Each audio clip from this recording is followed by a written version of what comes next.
Subtask A, that was about the collaboration models. And here we have primarily 4 contributors, not contributors, but how to call it, authors of this deliverable, together with Chris, Marcus, and Toke.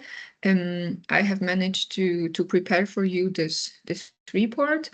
There is a long list of contributors, and of course you will have a chance also to look on their names at the end of the presentation, because without them, of course, we will not be able to make this report for you. If you look on location and context of Subtask A, so a little bit what I have presented at the beginning, we had this 4 subtask representing different aspects on the demand response, and Subtask A focused on who, not the who hardware, but who.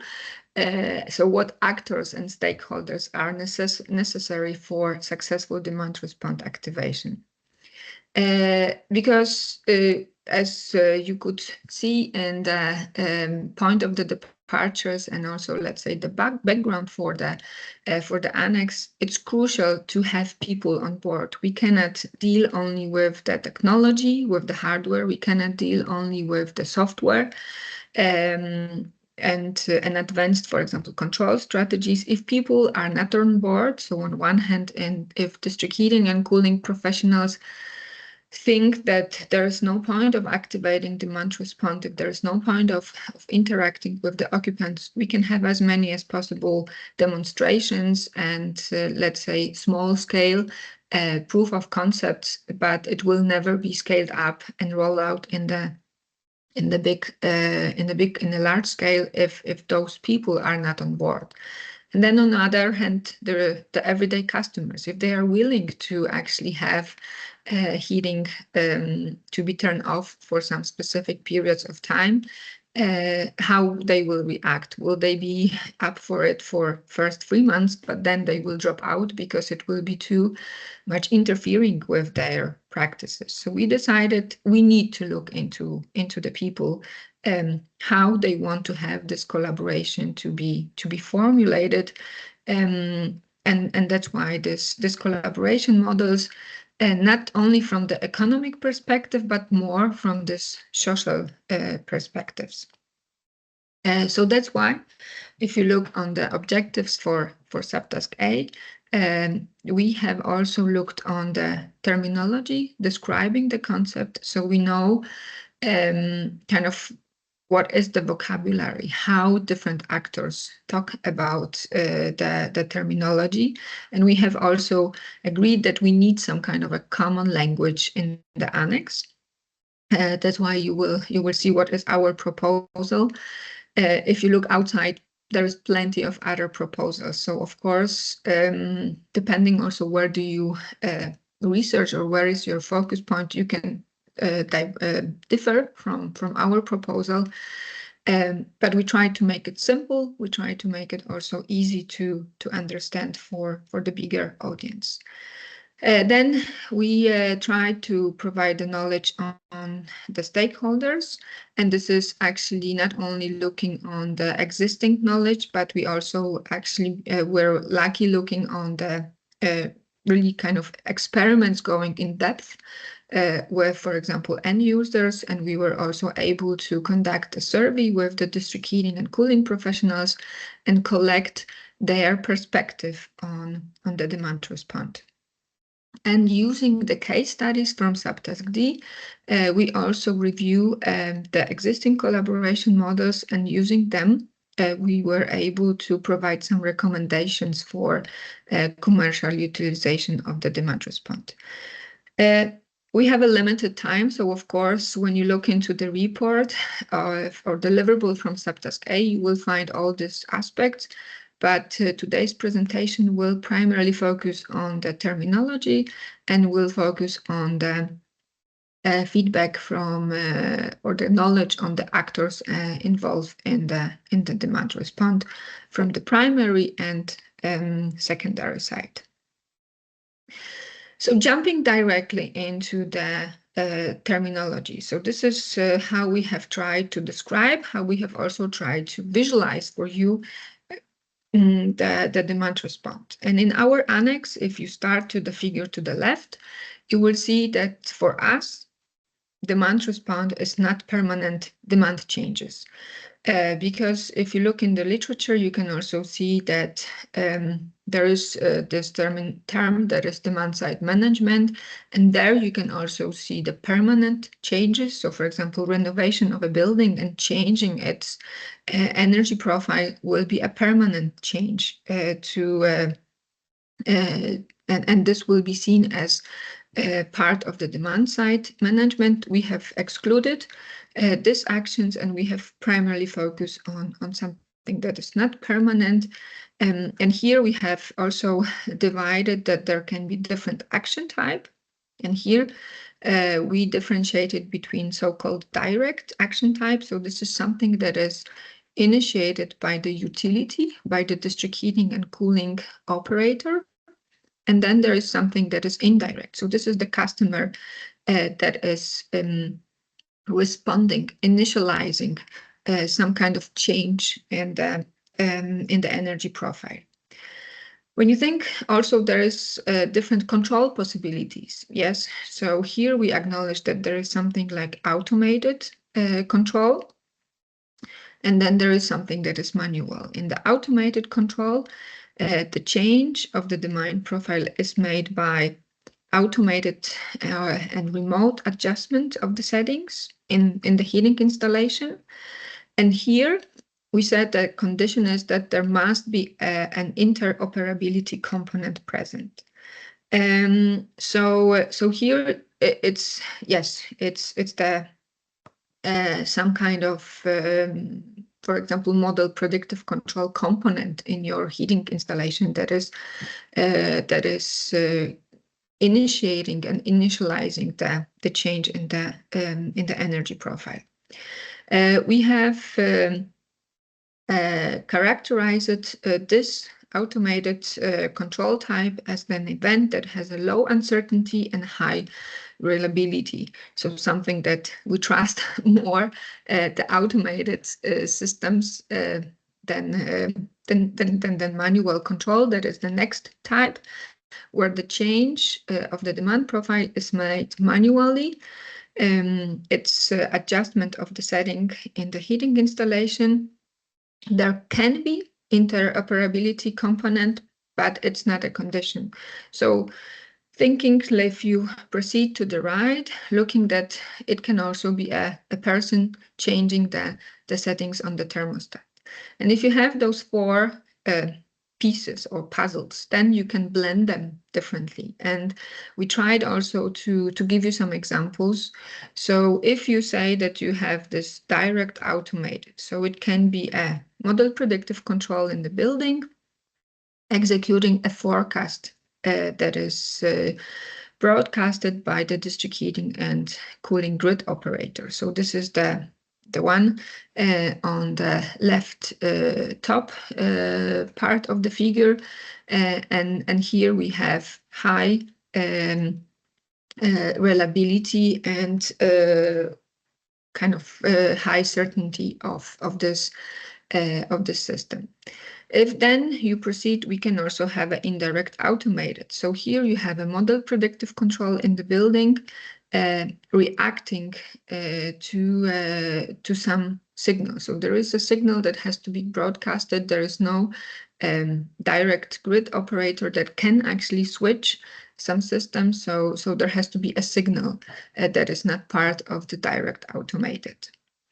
Then you have a direct manual. So this is the district heating and cooling operator, for example, visiting a house or sitting in the control room and pressing the button and changing. So this is without the user. So this is more the grid operator has a possibility to change something, but there is also person involved in this. The indirect manual is the one actually that you need an end user changing the settings, either physically or using the remote technology. So how to say it? So you can have, for example, one system or an app to control your smart thermostats, and there you can navigate in the app and change the settings according to the broadcasted signal. But you can also walk through your house and change manually the settings in the thermostats if you don't have the smart thermostats, if you need physically to change the settings. And we know this is also possible. Not every user has an app to control the thermostats, although there is, of course, a big rollout of the smart thermostats remotely controlled. Still, in primarily old or existing buildings, you will find still traditional thermostats where you have to manually change the settings. Yes, so this is the terminology. If we jump to the next part, that is the second objective about the users and the actors involved. I was saying that we have worked with both ends. On one end, with the customers, the end users, how they react to the changes. And this is the upcoming few slides. And in the following slides, you will see how the district heating and cooling professionals see or evaluate this demand response programs. If you look on the literature review and what conclusions we have formulated from there, actually for demand response solutions to be successful and functional in practice, there is two key criteria that has to be met. First, it has to have a meaning, so it has to be a meaning for people. So the solution must resonate with people and align with their values and motivations. So it has to be something that is familiarized and have a kind of meaning. They have to know why they do it, and it cannot be always that it's the same explanation why we do it or the same motivation. We know we are different. That's why we have to also be creative in explaining what is the hidden value in the demand response for different end users. And then the second key criteria is the practicality. So the solution should be easy for the user to engage with. It has to be functional and user-friendly. So it's something that we cannot design a solution that is only driven by the technology and limited to what are the possibilities. It has to be a design that is close to people. So user-driven design, it has to function well. It has to also be appealing for them. So the technology design is very, very important. So actually we need to think about how to design those, for example, actuators, how to design those smart thermostats, how to design, for example, those different interoperability components. So end users find them functional and at the same time friendly for their use and not drop it down in time. It also has to do something with the competences, skills, and know-how. So we have to open up that actually different people, different user groups have different competences and skills. And of course, right now, when you look on how the technology is developed, is going towards that everyone is equipped with a smartphone. Everyone knows how the smartphone works. But actually, this is not true. When we look on, for example, the elderly group, they actually are kind of troubled with it. They need a lot of assistance. They have limitations. So we need to also address in our design that maybe some solutions are designed for a specific group and some of them and will not function the same with the other group. The competences and skills between us are different, not only because of the age, but also because of our, interest, because of our education. So we have to accommodate this different skills and know-how also in the development and proposals of the different demand response components that will be present in end users' houses. We have also been looking on the real-life experiments, and this was an experiment a little bit outdated, you can say, because it's something that was tested in from between February and March 2020. But we haven't found a better case study where actually they went so deep into understanding and collecting the feedback from the end users. It was an experiment conducted in 10 apartments, and it was owned by the Social Housing Association. So this means that these apartments were not owned by its occupants, but they were rented from the social housing. The control strategies involved direct automated types, so actually users didn't have to interact with the technology.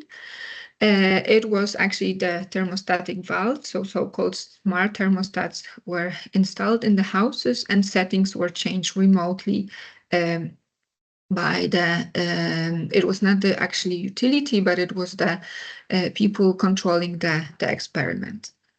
However, it was a very important feature that end users could always override the settings of the demand response. And you can see on the figure to the right what settings we have used. And there were 3 different strategies. All of them, you can see, actually happened in the morning. So all of them, depending on a little bit the length of them, they actually aim to limit the peak consumption during the morning hour. We also started with the baseline before and after the 6 weeks with the experiments. And the conclusions. The part 1, we wanted to look into what was the experience of the indoor environment during the trial. And this is the figure on the bottom. You can actually see that people experience too cold or too low temperatures during the demand response experiment. And so when you look on the morning hours from 6 to 10, actually 81% said that they were colder compared to 52% during the baseline. During the day, these differences were not so significant, and actually they experienced reverse tendency. You can also see that actually during the night, they were on the other hand saying that it was maybe too hot, because 10% were only experiencing the too low temperatures, and during the baseline it was 35%. Then we looked on the control, how people perceive the level of control, and here actually they were quite frustrated with the thermostats, and this is something that the main learning is that we installed the new smart thermostats sometime before the experiment, but not long time enough to people to get used to it. So people evaluated that actually they had a little bit control, or they lost a lot of control of the indoor climate because of the new way of thermostats or the smart thermostats controlling. So you can see this practices were not evolved, or they were not mature enough during the experiment. Then people would like to have a clear understanding. So this meaningfulness was very important of the plan and objectives behind demand response strategy. So this can also influence how people experience the indoor temperature and understand better that their house is cold right now. Yes, when it comes to the attitudes towards participating in the demand response programs, that actually they were rather positive about their participation, that they were kind of like happy about it. However, they set a condition that, of course, they still need to maintain some level of control. So we cannot take fully the control from them. They still need to have at least a feeling that they can change, they can override if they are unhappy. There is a lot of talk outside that actually cost is the main driver and the main incentive we should use to motivate end users to engage in the demand response programs. This is true. However, actually, our interviewees had it difficult to estimate what is the threshold that they actually see it's enough or it makes sense for me to engage with the demand response program. So how much money I need to save to engage and then stay in the program for a longer time. So they could not estimate, is it, I don't know, 100 euros or is it 1,000 euros? So this was difficult for them to give a specific number. The survey with the professionals, and I can see time runs, so I should leave time to Inga. We designed the survey to measure professionals' attitudes and opinions. We had all in all 20 questions where they primarily had to use a scale of 5 levels to say how do they agree with a specific statement or disagree. We also left them 2 open text questions and 1 closed-end question.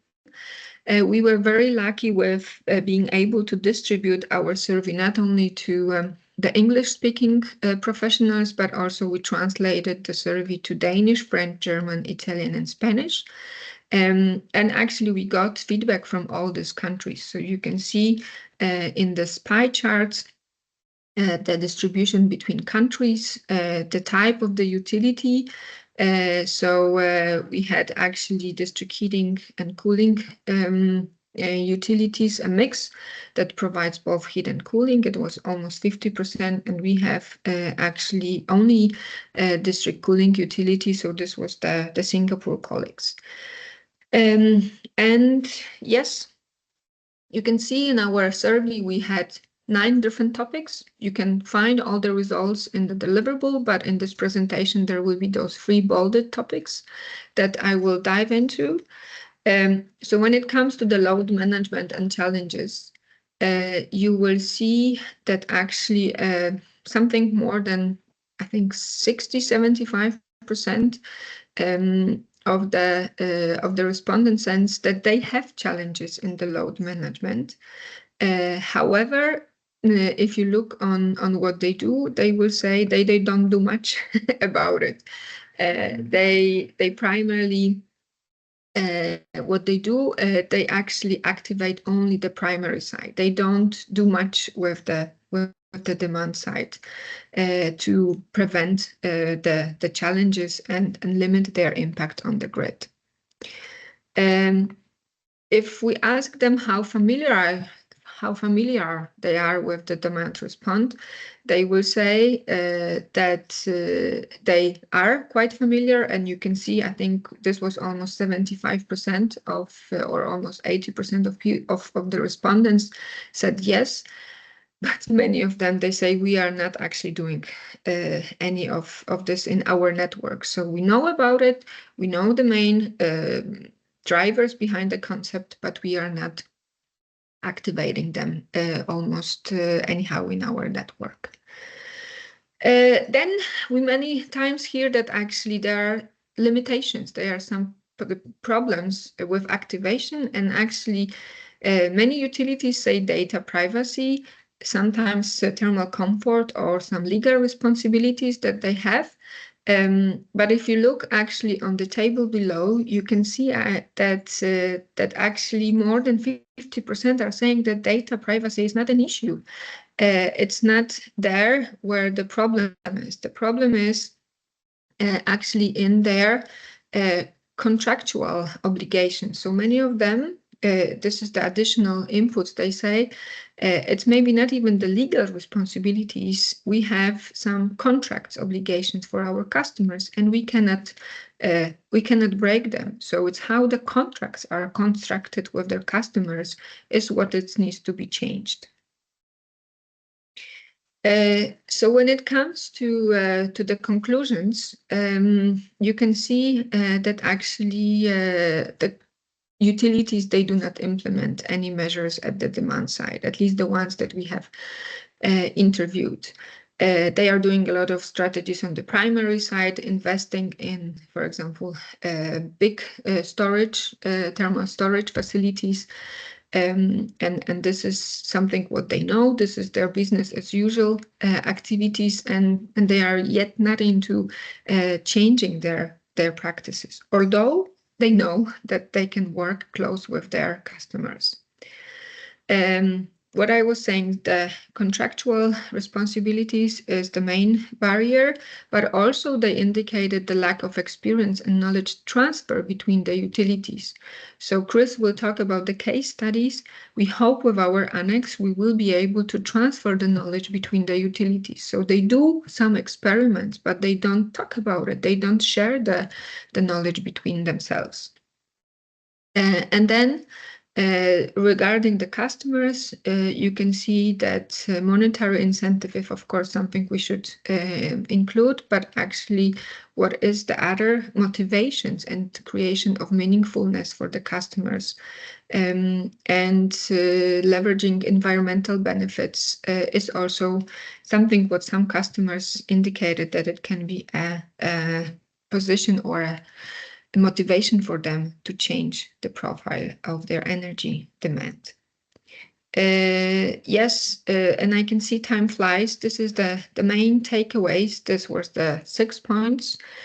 Enhance communication and customers' engagement. Develop social equality pricing models. This is something you can read more in our deliverable, that there is also a challenge about how to price customers for the flexibility.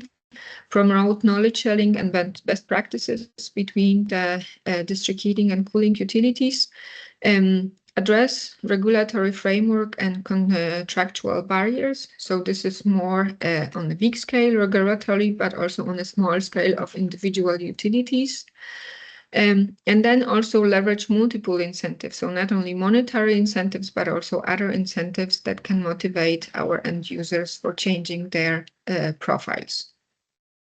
Yes, so this was the main or the the main takeaways from Subtask A deliverable. Here you have the list of the all contributors that that without them we will not be able to write the deliverable.